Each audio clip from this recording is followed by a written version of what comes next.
Today, I'm going to be showing you the only A-site hold you will ever need as Cypher on Haven. This setup lets you effortlessly hold this site single-handedly. It can help you get easy kills, it stops sneaky late rotates, and most importantly, it stalls the attacking team long enough for your team to rotate and help you. Before I explain the setup, I'll show you how well it works in game. These clips were taken from a ranked game where the players range from Gold 2 up to Diamond 1. I'll then show the setup and talk about your positioning in site and how to retake. Looking through YouTube, quite a lot of site setups talk about mixing up the placements of your tripwires and cameras between rounds. Of course, you don't want to be predictable, but this setup forces the opponent into a bad position. So even if they do know where the tripwires are and could destroy them, you still have the upper hand on them. Another thing a lot of Cypher tip videos suggest is placing tripwires close to the ground. I just don't think this is the most effective way to play Cypher. The tripwire is basically just an intel gathering tool, and if you place it close to the ground, you are letting observant enemies use it against you. If an enemy successfully dodges a tripwire, you will assume that your back is covered, and then they can just easily catch you off guard. And don't get me started on placing them at angles, where you can just walk under them. By placing tripwires at waist height, make sure that you can't duck under them. You force the enemy team to make a decision: do I destroy it and give away my position, or do I fall back? Some agents can boost jump over them, but that is still noisy. The biggest counter is Omen, as he can teleport past them almost silently. But I suppose everything does need a counter. Anyway, I'll show you the setup now, and then we'll talk about some of the positions you can play to get the most out of it. In essence, it's actually one of the most simple setups possible, but that isn't a bad thing.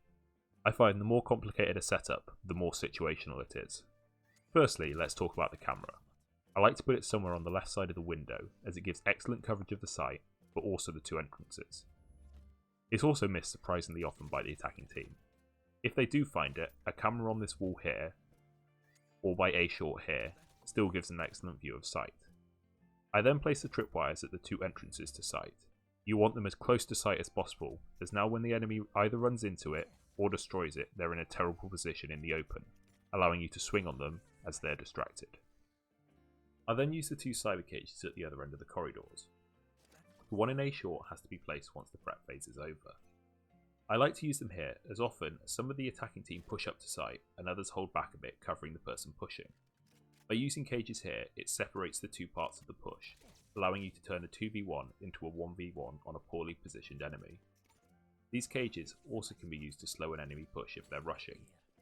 A slight variation is to use the cages on top of the tripwires, so you can trigger them, making it harder to spot the tripwires, and then shoot at the highlighted enemy who can't see you. To get the most out of this setup, I normally play behind the boxes in the middle of site, as it gives you the most flexibility at stopping pushes, as if you're in the window, if the enemies do manage to get to the cover of the boxes, there isn't much you can do from up there. That being said, if I've rotated to help the team at B, I'll go up to the window if A is being pushed, as it's much safer. This is another reason for the placement of the tripwire at A short, as if anyone triggers it, you have a line of sight onto them from the window. The final way I like to mix up my positioning is to play in the corner here. If I do this, I'll place my second cage in the gap here. This works best if you have a teammate in the window holding A long, but the cage allows you to rotate into sight if you're holding it by yourself.